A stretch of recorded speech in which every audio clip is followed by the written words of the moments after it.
आम आदमी पक्षाचे राज्यसभा खासदार राघव चड्ढा यांनी संसदेत बोलताना हा महत्त्वाचा मुद्दा मांडला। सिम कार्डमध्ये कमी बॅलन्स असेल तर काही दिवसांनी सिम कार्डवरचे इनकमिंग कॉल सुद्धा बंद होतात। हा लोकांच्या अधिकारांवर हल्ला आहे असंही ते म्हणाले। आता राघव यांनी मांडलेला हा मुद्दा नक्कीच महत्त्वाचा आहे। रिचार्ज नसताना आउटगोईंग कॉल्स बंद होणं समजू शकतो, पण दुसऱ्याने आपल्याला केलेला कॉल उचलणं हा प्रत्येकाचा हक्क आहे। पण सिम कार्डवर रिचार्ज नसताना टेलिकॉम कंपन्या इनकमिंग कॉल सुद्धा बंद का करतात? त्यामागची नक्की कारणं काय पाहूया त्या व्हिडिओमधून। प्रीपेड युजर्सच्या सिम कार्डचा रिचार्ज जेव्हा संपतो तेव्हा प्लॅन व्हॅलिडिटी संपल्याचा मेसेज युजर्सना येतो। याचाच अर्थ सिम कार्डवर फक्त बॅलन्स असून चालत नाही, तर सिम कार्डची प्लॅन व्हॅलिडिटी असणं महत्त्वाचं असतं।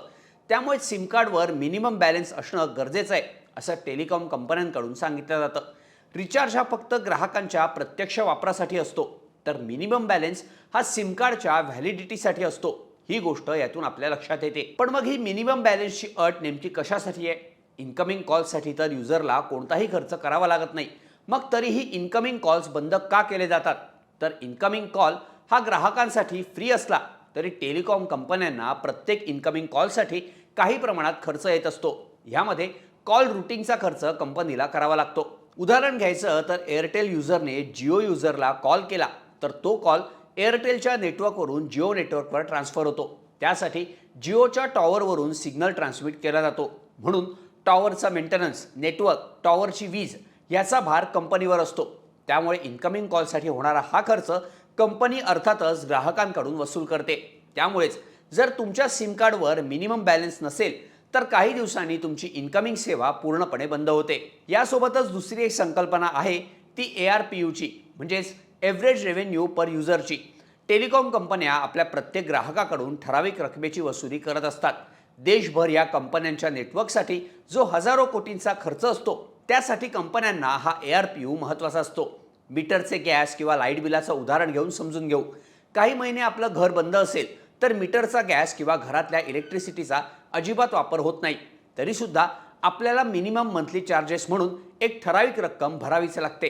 तसंच काहीसं ARPUच्या बाबतीत आहे। सप्टेंबर 2016 मध्ये जिओने टेलिकॉम सेक्टरमध्ये जोरदार एंट्री केली। या क्षेत्रातील बड्या कंपन्यांना स्पर्धेत मागे टाकण्यासाठी रिलायन्स जिओकडून मार्केटिंग स्ट्रॅटेजी वापरण्यात आली।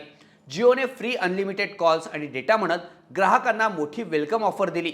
मग फुकट तिथे सरसकट म्हणत ग्राहकांनीही धडाधड आपली कार्ड्स जिओमध्ये पोर्ट केली। कॉलेज किंवा क्लासेसच्या बाहेर गर्दीच्या ठिकाणी छत्र्या टाकून जिओची सिम कार्ड सहज मिळत असल्यामुळे जिओचे ग्राहक झपाट्याने वाढले।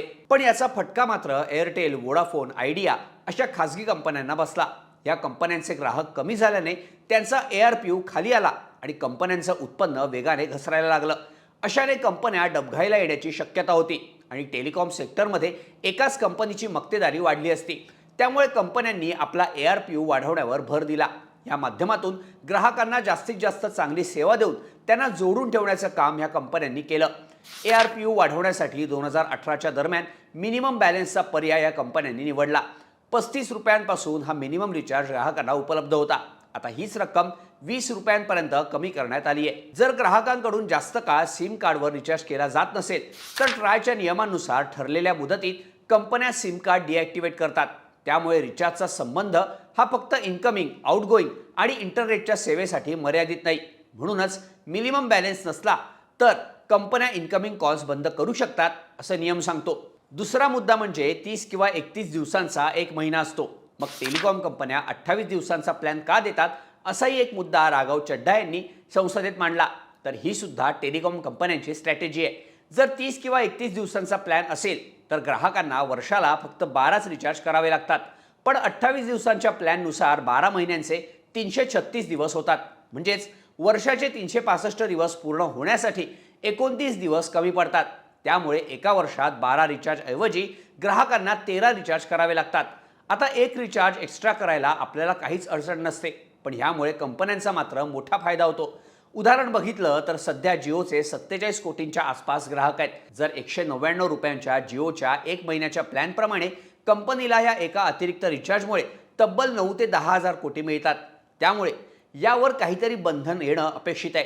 इंटरनेटच्या बाबतीत सुद्धा जर दिवसाचं लिमिट संपलं तर आपल्याला इंटरनेटसाठी वेगळा रिचार्ज करावा लागतो, पण जर दिवसाला लिमिट एवढं इंटरनेट वापरलंच गेलं नाही तर तो न वापरलेला डेटा कॅरी फॉरवर्ड होत नाही।